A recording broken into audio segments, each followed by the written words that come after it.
किसान भाइयों नमस्कार। आज की खेती की दुनिया बदल गई है और खेती में तमाम तकनीकें आ गई हैं। जिस तरीके से दूसरे क्षेत्रों में तकनीकें आई हैं, इसी तरीके से खेती में बहुत अच्छी अच्छी तकनीकें आई हैं। एक बटन दबाते ही आपकी खेती में मनचाहा काम कर सकते हैं। एक बटन दबाते ही आपके खेत में पानी जा सकता है। एक बटन दबाते ही आपके खेत में खाद जा सकती है। आपके एक बटन दबाते ही आपके तमाम ऐसे काम हो सकते हैं जिन पे हम अभी आगे चर्चा करेंगे। और वो तकनीक है ऑटोमेशन। क्योंकि ऑटोमेशन ये आर्टिफिशियल इंटेलिजेंस का ही एक तरीका है जिसमें हम सिस्टम से, तकनीक से हम चीज़ों को कंट्रोल करते हैं। तो आज हम इसी एपिसोड के बारे में बात करेंगे, इसी तकनीक पे बात करेंगे जो ऑटोमेशन है। मैं Anil Kumar, Jain irrigation systems limited में कृषि विशेषज्ञ हूँ और ये तकनीक पे हमने बहुत सारे काम किए, बहुत सारे किसानों का फ़ायदा पहुँचाया। क्योंकि ये तकनीक ऐसी है कि हम लोग कई बार ऐसी चीज़ों बात करते हैं कि लेबर नहीं मिल रहा है, हमारा स्प्रे नहीं हो पा रहा है, हमारे खेत में पानी नहीं जा रहा, समय से लाइट नहीं आती है तो रात में पानी ट्यूबवेल से देना पड़ता है। तो इन सारी चीज़ों से आपको छुटकारा मिल जाएगा। और आप जो चाहते हैं, चूँकि खेती की तकनीक ऐसी है, इससे पहले भी हमारे विशेषज्ञों ने आपको ड्रिप इरीगेशन के बारे में ABCD बताई है। तो तमाम ऐसी फसलें जिनसे किसान भाई बहुत अच्छा पैसा कमा रहे हैं, लेकिन पैसा कमाने के साथ साथ में खर्चे बहुत हैं। अगर हम बात करें, सबसे मुख्य खर्चा आता हमारा लेबर का। और लेबर में भी अगर हम स्किल्ड लेबर की बात करें, अच्छे लेबर की बात करें, तो बहुत कम मिलता है जिससे हम कोई उसको समझा पाएँ कि भाई पानी इतने समय तक देना है, खाद इतनी मात्रा में देनी है। तो बड़ा मुश्किल होता है कि हम खाद कैसे दें। तो ये जो ऑटोमेशन है, ये आपको प्रिसीजन फार्मिंग, बहुत कंट्रोल इरिगेशन, बहुत कंट्रोल फर्टिलाइज़र, ऐसी चीज़ों पे पूरी तरीके से नियंत्रण रहता है और हमें किसी भी समय की आवश्यकता नहीं होती है।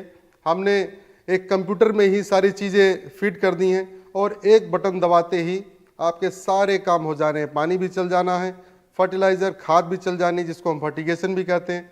तो ये हिस्सा खेती के लिए एक रेवोल्यूशन जैसा है।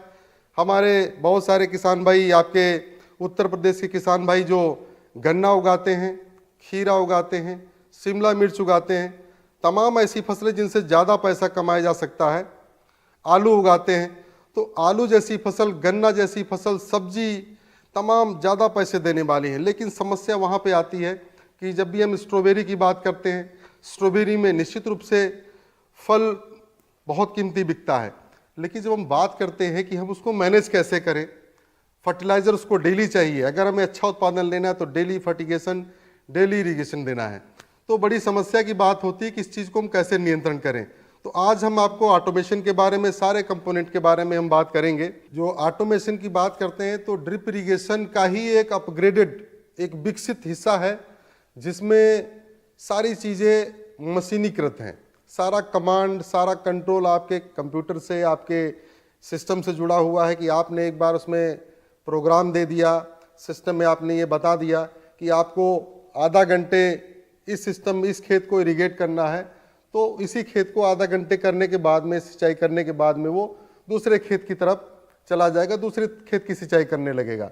इसी तरीके से खाद का भी हमने एक सोल्यूशन बना के रखा और अलग अलग सोल्यूशन को हमें 10 मिनट देना है। तो ये कंप्यूटरीकृत हिस्सा है। कंप्यूटरीकृत हिस्सा होने की वजह से हम जितनी भी जानकारी हम चाहते हैं कि हमारे खेत में इम्प्लीमेंट हो, जो हमारे खेत में लगें, वो सारी चीज़ें हम कंप्यूटर के द्वारा कमांड देके पूरी तरीके से नियंत्रित कर सकते हैं। तो ये ऑटोमेशन की बहुत सारी चीज़ें हैं जिसमें अगर हम पॉली हाउस के क्षेत्र में बात करें, गुलाब की खेती की बात करें, तो गुलाब की खेती में दो चीज़ें आती है। एक तो हमारा सिंचाई का हिस्सा है और दूसरा हमारा जो उसमें मिनी जेट लगता है, जिसमें ह्यूमिडिटी पैदा करने के लिए मिनी जेट है। ऊपर से हमें कूलिंग के लिए फॉगर्स भी चलाने पड़ते हैं। साइड में हमें और भी ऐसी चीज़ें स्प्रे करनी है, मशीन की दवाओं की स्प्रे करनी है। तो ऐसी चीज़ों को हम कमांड के रूप में लेते हैं और किस समय किसको चलाना है ये हम कंप्यूटर में निर्देशित करते हैं और बिल्कुल उसी निर्देश के साथ सिस्टम काम करता है। कितने मिनट काम करता है, कितने मिनट जाना है, सिंचाई के कितने लीटर पानी जाना है, खाद दवा की कितनी मात्रा जानी है, इन सब चीज़ों पे पूरी तरीके से कमांड होता है। तो ये सारी चीज़ें आने के बाद में हमारे जो खेती के जो लेबर की समस्या है, इस पे पूरी तरीके से नियंत्रण पाया जा सकता है। हमें इसको चलाने के लिए सिर्फ एक व्यक्ति की आवश्यकता होती है। दूसरा, किसान भाइयों में भ्रांति है कि ऑटोमेशन सिस्टम बहुत महंगा है। तो आज हम उस चीज़ की भी चर्चा करते हैं कि ऑटोमेशन बिल्कुल महंगा नहीं है। आप अगर बात करते हैं कि जो किसान भाई जैसा सिस्टम इस्तेमाल कर रहे हैं, किसी का खेत 2 एकड़ है, 3 एकड़ है, 10 एकड़ है, तो जैसे जैसे आप एरिया बढ़ाते जाएंगे ऑटोमेशन का खर्चा बढ़ता जाएगा। जैसे जैसे एरिया कम होता जाएगा ऑटोमेशन सस्ता होता जाएगा। आज की जो हमारे प्रदेशों की जो स्थिति है, सभी प्रदेशों में लगभग कोई न कोई सब्सिडी भारत सरकार देती है, उत्तर प्रदेश सरकार देती है। तो उसमें क्या होता है कि जो नॉर्मल ड्रिप इरिगेशन होता है उस पर सब्सिडी होती है। उसके बाद थोड़ा सा पैसा खर्च करके अगर किसान भाई उसमें ऑटोमेशन तकनीक को अपनाते हैं तो ये उनके क्षेत्र पे निर्भर करता है कि हमारा खर्चा क्या आएगा। हमारा जो ऑटोमेशन सिस्टम है वो 40,000 रुपये से स्टार्ट हो जाता है और करीब 5 लाख रुपए तक का है। जिन किसान भाइयों ने अपना ड्रिप सिस्टम पहले से लगा रखा है तो इसमें कोई चिंता की बात नहीं है। ऑटोमेशन लगाने के लिए आपने सिस्टम लगाया है, ड्रिप सिस्टम जो लगा लिया है उसमें आसानी से ऑटोमेशन सिस्टम को जोड़ा जा सकता है।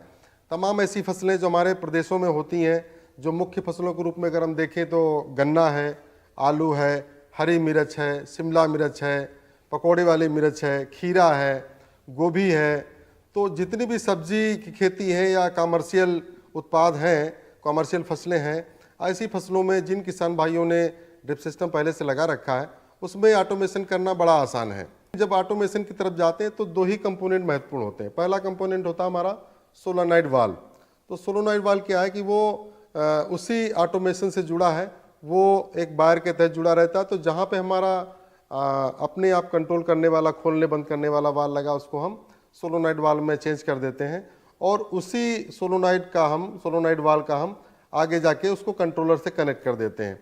तो 2 चीज़ें सिर्फ बदलनी पड़ती हैं कि सोलोनॉइड वाल्व लगाना पड़ता और हमें आगे जाके कंट्रोलर से जोड़ना पड़ता, तो कंट्रोलर लगाना पड़ता है। ऑटोमेशन अपनाने से ये निश्चित रूप से मैं कह सकता हूँ कि अपने बहुत सारे पैसे बचाए जा सकते हैं, लेबर का खर्चा बचाया जा सकता है और गलतियों को रोका जा सकता है। क्योंकि कई बार हम अपने मजदूर वर्ग या सुपरवाइज़र को बोलते हैं कि ये ड्रिप सिस्टम हमें 15 मिनट चलाना है, लेकिन ऐसी स्थिति में क्या होता है कि उसने चला के छोड़ दिया और बीच में वो भूल गया या किसी दूसरे काम में एंगेज हो गया, तो फिर वो सिस्टम चलता रहता है और गलती होने के चांस रहते हैं। तो ऑटोमेशन की ही कड़ी में बहुत सारे कंपोनेंट जो हमारे लगे हुए हैं यहाँ पे। हमारा ये सिस्टम एक अकरमपुर उन्नाव में श्री अशोक गर्ग जी के यहाँ लगा हुआ है और ये पहले से इस्तेमाल करते आए। इन्होंने बहुत पहले ड्रिप इरिगेशन सामान्य रूप से लगाया था और आज इन्होंने 8 साल बाद इसी सिस्टम को ऑटोमेशन में बदल दिया, क्योंकि इनका अनुभव था कि ड्रिप इरिगेशन तो बहुत अच्छी तकनीक है लेकिन चलाने में बहुत सारी तकलीफें होती थी कि हम जो आदमी को बोलते थे कि इतने समय ही चलाना है, लेकिन कहने के बावजूद भी हम जानते हैं कि वो कहीं न कहीं हमारे इतना ज्ञानी नहीं है, तो वो गलतियां कर जाता था। तो आज ये ऑटोमेशन लगाने से इनकी उत्पादन क्षमता बढ़ी है, क्वालिटी में सुधार हुआ है, उत्पादन का नंबर बढ़ा है। अभी कट फ्लावर आप कर रहे हैं रोज़ का, तो इसमें प्रोडक्शन बहुत अच्छा आया है और मार्केट में इनके उत्पाद की बहुत डिमांड है। इनका प्रोडक्ट जैसे ही मार्केट में जाता है सबसे पहले इनका बिक जाता है और रेट भी अच्छा मिलता है। तो ये कुछ भी नया नहीं है, सिर्फ हमारी प्रैक्टिस को, हमारे तरीकों को और अच्छे तरीके से फील्ड में इम्प्लीमेंट करता है और इसी वजह से तमाम ऐसे फ़ायदे होते हैं जो किसान को इसका डायरेक्ट इनडायरेक्ट इसका फ़ायदा मिलता है। पौधे को 16 पोषक तत्व की आवश्यकता होती है, लेकिन अगर हम सामान्य रूप से बात करें तो किसान भाई नाइट्रोजन, फास्फोरस, पोटास देते हैं। ड्रिप इरिगेशन में बहुत ज़्यादा सामान्य रूप से जो यूज़ करते हैं, इस्तेमाल करते हैं, वो 4-5 पोषक तत्व जैसे जिंक, बोरोन, मैग्नीशियम और दे देते हैं। लेकिन कई ऐसी चीज़ें जब इनका समावेशित रूप देना होता है तो बड़ा मुश्किल होता है कि हमें जिंक भी देना है, हमें बोरोन भी देना है, हमें मैग्नीशियम भी देना है, हमें सल्फर भी देना है। तो ऐसी स्थिति में अगर हम बात करें कि अगर मैनुअली देना हमें तो बड़ा मुश्किल होता है कि हमें जिंक भी चलाना है, फास्फोरस भी चलाना है। तो कई सारे पोषक तत्व ऐसे होते हैं जो एक साथ में नहीं मिलाए जा सकते हैं, उनकी आपस में कंपेटिबिलिटी नहीं होती है। अगर एक पोषक तत्व दूसरे पोषक तत्व के साथ मिला दिया तो क्या होगा, वो आपस में खराब हो जाते हैं। तो ऐसी स्थिति में जो ऑटोमेशन तकनीक है हमारी बहुत मदद करती है। हमारे पीछे जो टैंक रखे हुए हैं आप देख लीजिए, तो तकनीकी रूप से जो हमारे एक्सपर्ट होते हैं, जो 4 टैंक रखे हुए हैं, तो 4 टैंकों में विशेष रूप से एक टैंक जो हमारा होता है वो एसिड के लिए होता है, क्योंकि सामान्य किसान इन चीज़ों पर कभी ध्यान नहीं देता कि हमारे खेत का पीएच बिगड़ रहा है, उसकी संरचना बिगड़ रही है। हम जो खाद देते जा रहे हैं वो खाद खेत की संरचना बिगाड़ती है, हम कभी इस पर ध्यान नहीं देते। हमारे खेत का पीएच, कई सारी ऐसी खाद है जिनका पीएच ज़्यादा है, तो जाके खेत में वो आपके खेत को खराब कर सकती हैं। तो ये नियंत्रित करने का हमारे पास ऑटोमेशन बड़ा अच्छा तरीका है कि हम इसको यहीं पे एसिड का एक टैंक मेंटेन रखते हैं और उसी एसिड से हम पूरी जो फर्टिलाइज़र जा रही है, जो पोषक तत्व जा रहे हैं, वो किस पीएच के होने चाहिए। तो फसलों को हमें पता है तकनीकी रूप की 6.5 पीएच का हमारा सबसे अच्छा होता है, जो भी फर्टिलाइज़र दें वो 6.5 पीएच का होना चाहिए। तो ऐसे स्टैंडर्ड की चीज़ें हम ऑटोमेशन में बड़े आसानी से मेंटेन कर सकते हैं। दूसरा जो टैंक है वो नाइट्रोजन का है, तो नाइट्रोजन के साथ में जो भी फर्टिलाइज़र मिक्स किए जा सकते हैं वो इस टैंक में एक श्रेणी में आ जाते हैं।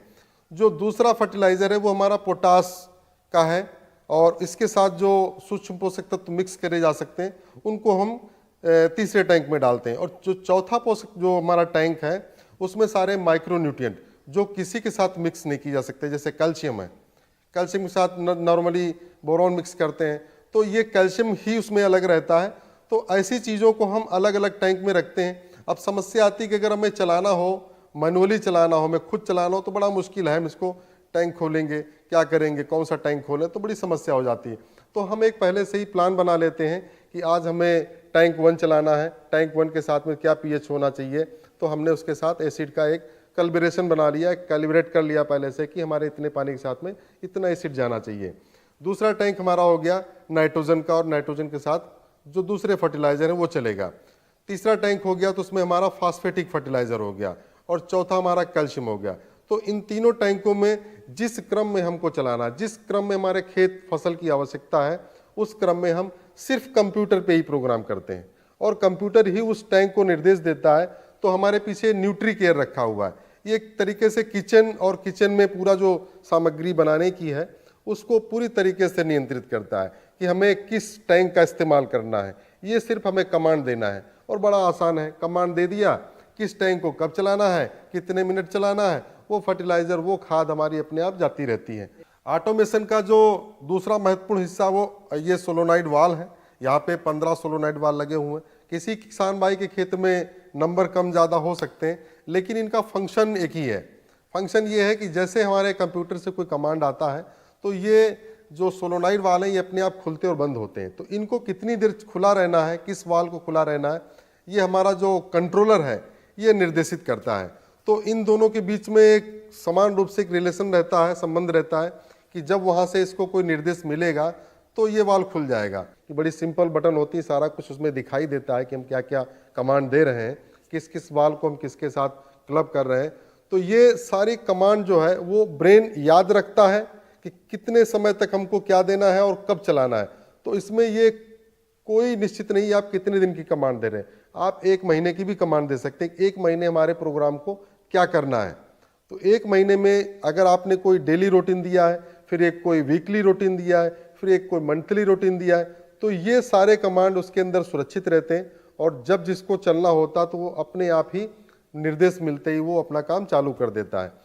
हम जितना पानी एक फसल को एक सिंचाई में 50,000 लीटर की आवश्यकता है, और हम एक सिंचाई में जब हम फ्लड इरिगेशन करते हैं, खुला पानी देते हैं, तो 10 से 15 लाख लीटर पानी 1 हेक्टेयर में एक सिंचाई में जाता है। और वही अगर हम तकनीक से सिंचाई करें तो वो 50,000 से 1 लाख लीटर में ही वही काम पूरा किया जा सकता है। तो ये पहलू भी आप अगर देखें तो हम ठीक है, हम ज़्यादा पानी इस्तेमाल करते हैं तो इसके नुकसान भी हमको समझ में आते हैं कि बहुत सारी बीमारी, बहुत सारा फर्टिलाइज़र हमारा वेस्ट जाता है, फर्टिलाइज़र की कीमतें अभी आसमान छू रही हैं। तो हमें अपनी पॉकेट को भी बचाना है। अनावश्यक पानी की उगाही करेंगे तो हमारा उस पानी के साथ में डीजल भी तो जल रहा है, हमारी बिजली भी तो खपत हो रही है, उस पानी को संभालने के लिए हमारा लेबर भी तो लग रहा है। तो ये ऐसे खर्चे जिन पे हम कभी विचार नहीं करते। तो हमारे किसान भाइयों से निवेदन भी है कि ऐसी चीज़ों पे विशेष मंथन करें, सोचें कि हम ऐसा क्यों कर रहे हैं, हम तकनीक को नहीं अपना रहे हैं और ऐसी गलती कर रहे हैं, अपना उत्पादन भी घटा रहे हैं, ज़मीन भी खराब कर रहे हैं, क्योंकि ज़्यादा पानी देने से ज़मीन भी खराब होती है। दूसरा, हम फसल की विशेष रूप से उत्पादकता बढ़ा सकते हैं और उसकी क्वालिटी बढ़ा सकते हैं। तो ये सारी चीज़ें हम एक एक ही सिस्टम से कर सकते हैं कि ड्रिप इरिगेशन तो है ही, ड्रिप इरिगेशन के बेहतर इस्तेमाल के लिए हम ऑटोमेशन इस्तेमाल करें, और इसके साथ साथ में हम ये ध्यान करें कि हम इस भूगर्भ जल को भी बचाएं। ड्रिप इरिगेशन निश्चित रूप से अपने आप में एक बहुत अच्छी तकनीक है, लेकिन उस तकनीक को और बेहतर इस्तेमाल करने के लिए ऑटोमेशन एक बेहतर सोल्यूशन है, बेहतर उपाय है। ऑटोमेशन आप निश्चित रूप से इस्तेमाल करें।